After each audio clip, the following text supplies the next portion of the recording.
உலக மக்கள் எல்லோருக்கும் வணக்கம். குரு ஜோதிடம் வாயிலாக நான் உங்கள் ஜி கோபால் பேசுகிறேன். இன்னைக்கு நாம சனி பகவானுடைய வக்கர பெயர்ச்சி இதை பத்தி தான் நம்ம பார்க்க போறோம். என்ன ராசிக்கு பார்க்க போறோம்னா, முதல் ராசியான மேச ராசிக்காரங்களுக்கு இந்த சனி பகவானுடைய வக்கர பயிற்சி எப்படி இருக்கும்? அந்த சனி பகவான் எப்ப வக்கர மாறாரு அப்படின்னா, இப்ப சனி பகவான் கும்பத்திலே இருக்கிறாரு.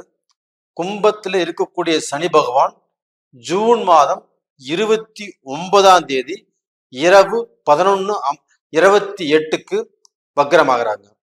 இது வக்கர பயிற்சி எப்ப முடியுதுன்னா, நவம்பர் 15 இரவு 6:50 PM முடியுது. அப்ப இந்த காலகட்டத்தில் மேச ராசிக்காரங்களுக்கு எப்படி இருக்கும்? இப்போ மேசராசி மேசராசிக்கு ஒரு அற்புதமான பலன் என்னன்னா, உங்களுடைய வாரிசுகள், அதாவது உங்களுடைய மக்கள் வாழ்க்கையில் அவங்க தலையெடுத்து சம்பாதனை பண்ணி ஒரு தொழிலுக்கு போய் கல்யாணம் பண்ணி குழந்தை குட்டி அமைஞ்சு எல்லா பாக்கியம் கிடைச்சிருந்ததுன்னா, இதை விட பெரிய பாக்கியம் பெற்றவங்களுக்கு எதுவுமே இல்லை.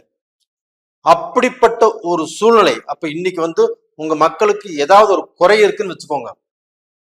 அதாவது குறைனா குழந்தை பாக்கியம் இல்லை, இல்ல கல்யாணம் ஆகல, இல்ல வேலை கிடைக்கல, அவங்க வாழ்க்கையில திட்டமிட்டபடி எதுவுமே செயல்படுத்த முடியல, இந்த மாதிரி விஷயங்கள் ஏதாவது இருந்துச்சுன்னா, அந்த விஷயங்கள் உங்களுடைய மக்கள் வாழ்க்கையில இப்ப அந்த குறைகள் நிவர்த்தியாகி நல்லது நடக்கக்கூடிய ஒரு அமைப்பாக இந்த சனி பகவானின் வக்ரம் நல்லா இருக்குது. இது போதாதுங்களா? மேசராசிக்காரங்களே, உங்களுடைய மக்கள் வாழ்க்கையில நீங்கள் எதிர்பார்த்துட்டு இருந்த, நீங்க ஆவலோடு காத்துட்டு இருந்த எந்த குறையாக இருந்தாலும் அந்த குறை இப்பொழுது விலகப் போகிறது. அப்ப உங்க மக்களுக்கு ஆப்பட்டது, உங்க மக்கள் உங்களிடம் நல்ல செய்தி சொல்லக்கூடிய தருணம் வந்தாச்சு. அப்பா எனக்கு வேலை கிடைச்சிருச்சு, அப்ப நான் பிசினஸ்ல சக்சஸ் பண்ணிட்டேன், அப்ப நான் அப்பா ஆக போறேன், நீங்க தாத்தா ஆக போறீங்க, இல்ல அவங்களுக்கு கல்யாணம் பொண்ணு பாக்குறீங்க, மாப்பிள்ளை பாக்குறீங்க, ஏதாவது ஒரு நல்ல நிகழ்ச்சிங்கிறத அந்த மக்களுடைய வாழ்க்கையில இந்த பீரியட்ல கட்டாயமாக கிடைக்கும். அதுக்கப்புறமாகப்பட்டது அந்த சனி பகவானுடைய பார்வையாகப்பட்டது உங்க ராசிக்கு 3ஆம் இடத்தை பாக்குறாங்க, உங்க ராசிக்கு 5ஆம் இடத்தையும் பாக்குறாங்க, உங்க ராசிக்கு 8ஆம் இடத்தையும் பாக்குறாங்க. அப்ப அந்த 5ஆம் இடத்தை பார்ப்பதால் மேச ராசிக்காரங்களே தெளிவா கேட்டுக்கோங்க, உங்களுடைய வாழ்க்கையில இதற்கு முன்னாண்ட சனி பகவான் 11ஆம் இடத்துல லாபஸ்தானத்துல இருந்து நல்ல லாபத்தை கொடுக்கக்கூடிய சூழ்நிலையில இருந்தும் உங்களுக்கு ஒரு நல்ல செய்தி சொல்ல முடியல. குடும்பத்துல கஷ்டம், தொழில் பிரச்சனை, எதிர்பார்த்த காரியங்கள் நடக்கல, நமக்கு எடுத்தது எல்லாமே தடை, நான் எங்க போய் சொல்றதுன்னே தெரியல அப்படிங்கிற அளவுக்கு பல பிரச்சனைகளை சந்திச்சீங்க. இப்ப சனி வக்கரமாறாரு. இந்த வக்கர காலங்களும் உங்களுக்கு நல்ல பலனை கொடுக்கக்கூடிய சூழ்நிலை தான் இருக்கிறாரு. அப்ப இந்த சனி பகவான் இப்ப 5ஆம் இடத்துல பாக்குறாருன்னா, அப்ப அந்த 5ஆம் இடம் என்பது உங்களுடைய அறிவு சம்பந்தப்பட்டது, உங்களுடைய திறமை சம்பந்தப்பட்டது, உங்களுடைய புதிய வளர்ச்சிகள் சம்பந்தப்பட்டது. நீங்க சமுதாயத்துல ஒரு பெரிய ஆளாக வருவதற்குண்டான வாய்ப்பு இருக்குது. அப்ப டோட்டலா பாத்தீங்கன்னா உங்களுடைய அந்த ஸ்டேட்டஸே மாறக்கூடிய வாய்ப்புகள் இருக்குது. அப்ப இது எல்லாமே நடக்கணும். இது எல்லாமே நடந்தால் மட்டும்தான் சனி வக்கர பயிற்சி, சனி 11ஆம் இடத்துல இருந்து நல்ல பலனை கொடுக்கிறாரு. ஆனா அப்படி இருந்தும் உங்களுக்கு எந்த விதமான நல்லதும் நடக்கல, நான் பின்னோக்கி தான் போயிட்டு இருக்கிறேன், எனக்கு சாதகமான பலனே எதுவுமே இல்லை, நண்பர்களால் பிரச்சனை, குடும்பத்துல பிரச்சனை, ஏமாற்றங்கள் இது நடந்துட்டு இருக்குதுன்னா, கண்டிப்பாக உங்களுடைய ஜென்ம ஜாதகத்தில், நீங்கள் பிறக்கும் போது எழுதப்பட்ட ஜாதகத்தில் அதுல நடக்கக்கூடிய தசா புத்திகள் தான் உங்களுக்கு சாதகம் இல்லாமல் இருக்கிறது. நல்லா புரிஞ்சுக்கோங்க.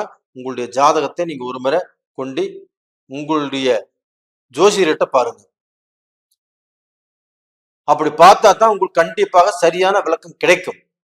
அப்படி பார்ப்பதற்கு இஷ்டம் இல்லை அப்படின்னா நான் 2 நம்பர் கொடுத்துருக்கிறேன். அந்த 2 நம்பரை கான்டாக்ட் பண்ணுங்க, வாட்ஸ்அப் பண்ணுங்க. கண்டிப்பாக உங்களுக்கு விளக்கம் கொடுக்கப்படும். அப்ப இது சனி பகவான் ஆப்பட்டு 8ஆம் இடத்தை பார்க்கறாங்கன்னா, 8ஆம் இடம் என்பது என்ன? ஆயுள் சம்பந்தப்பட்டது. அப்ப உங்களுக்கு ஏதாவது ஆயுள் தோஷம் வருமானம்? கண்டிப்பா ஆயுளுக்கு தோஷம் இல்லை. இந்த பீரியட்ல நீங்க நட்பு ரீதியில, பழக்க வழக்கங்க ரீதியில, சொந்த பந்தங்கள் வழியில நீங்க பார்க்க போனா மனஸ்தாபங்கள், மன கஷ்டங்களை கண்டிப்பாக உங்களுக்கு வரக்கூடிய வாய்ப்புகள் இருக்குது. அதே சமயத்துல நட்பு ரீதியாகவும் சில சோதனைகள் வரக்கூடிய அளவுக்கு வாய்ப்புகள் இருக்குது. அப்ப இதெல்லாம் சரியாகணும்னா நீங்க நட்பு ரீதியில கரெக்டா ஃபாலோ பண்ணிக்கோங்க, கரெக்டா நடந்துக்கோங்க, அதிகமா பேசாதீங்க. உறவுகள் முறையில, சொந்த பந்தங்கள் முறையில கண்டிப்பாக உங்களுக்கு வீடு தேடி பிரச்சனை வரும். நீங்க வேண்டான்னு விலகி நின்னாலும் வீடு தேடி பிரச்சனை வரக்கூடிய வாய்ப்புகள் இருக்குது. அப்ப அந்த பிரச்சனைகளிலிருந்து தப்பிக்கிறதுக்கு பாருங்க.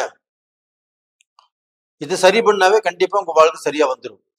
அது போக இந்த 11ஆம் இடத்துல இருக்கக்கூடிய சனி பகவான் வக்ரகதி ஆனாலும் உங்களுடைய வளர்ச்சியை தடுக்க மாட்டாரு.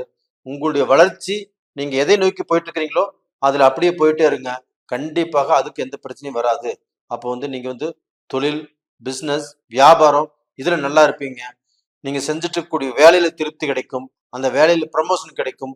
இதெல்லாமே நல்லபடியாக வருவதற்குண்டான வாய்ப்புகள் நல்லா இருக்குது. அதே சமயத்துல வெளிநாடு சம்பந்தப்பட்ட இந்த சமயத்துல தூர பிரயாணம் போகக்கூடிய வாய்ப்புகள் இருக்குது. அப்ப அந்த தூர பிரயாணத்தினால நாடு விட்டு நாடு போய் நீங்க சம்பாரிச்சு சாதிக்கிற அளவுக்கும் வாய்ப்புகள் இருக்குது. கடந்த காலத்துல வெளிநாடு போன நான் கஷ்டப்பட்டுட்டு இருக்கிறேன், சம்பாதிக்க முடியல, சாதிக்க முடியல அப்படின்னு நினைச்சிட்டு இருக்கிறவங்களுக்கும் இந்த பீரியட்ல கண்டிப்பாக நல்ல பொசிஷனுக்கு வருவீங்க. இதுல எந்த மாற்றமும் இல்லை. நீங்க தாராளமாக முயற்சி பண்ணலாம். வேற கம்பெனி கிடைக்கும், வேற வேலை கிடைக்கும், உங்களுக்கு வேலையில மாற்றங்கள் உருவாகும், உங்களுடைய வாழ்க்கையிலும் மாற்றங்கள் கண்டிப்பா வரும். இது உறுதி. அப்ப 2வது பாத்தீங்கன்னா, இந்த சமயத்துல நீங்கள் வழிபட வேண்டிய தெய்வம் என்னன்னா சனி பகவானையே வழிபட்டுவாங்க. அந்த சனி பகவானை சனிக்கிழமை நாள்ல நீங்க வழிபாடு செஞ்சுட்டு வந்தால் கண்டிப்பாக நல்லா இருப்பீங்க. கோடையே விநாயகர் கடவுளையும் வழிபாடு செஞ்சுட்டு வாங்க, கண்டிப்பா நல்லா இருப்பீங்க. அப்ப டோட்டலா பாத்தீங்கன்னா மேச ராசிக்காரங்கள் இந்த சனி பகவானின் வக்கரத்தினால உங்களுக்கு லாபமா நஷ்டமானா? கண்டிப்பா லாபம்தான், நஷ்டம் அப்படிங்கிறதுக்கு வாய்ப்புகள் இல்லை. அப்போ நீங்க டோட்டலா பாத்தீங்கன்னா நல்லா இருக்கக்கூடிய வாய்ப்புகள் வந்தாச்சு, நல்லா இருப்பீங்க. நேயர்களே, இந்த பதிவு பிடிச்சிருக்குன்னு நினைக்கிறேன். பிடிச்சிருந்தா சப்ஸ்கிரைப் பண்ணுங்க, லைக் பண்ணுங்க, ஆல் அப்படிங்கிற பெல் பட்டனை ப்ரெஸ் பண்ணிக்கோங்க. நீங்க தொடர்ந்து என்னுடைய வீடியோ பார்த்துட்டு வர்றீங்க, என்னுடைய வீடியோ பார்த்துட்டு லைக்கும் பண்றீங்க, என்னை வீடியோ பார்த்து லைக் பண்ணி என்ன நல்லா ஊக்குவிக்கிறீங்க. கண்டிப்பாக உங்க எல்லாத்துக்குமே என்னுடைய மனமார்ந்த நன்றிகள்.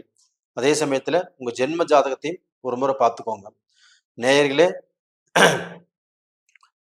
நேயர்களே, உங்களிடமிருந்து விடைபெறுவது உங்களின் ஜி கோபால். நன்றி, வணக்கம்.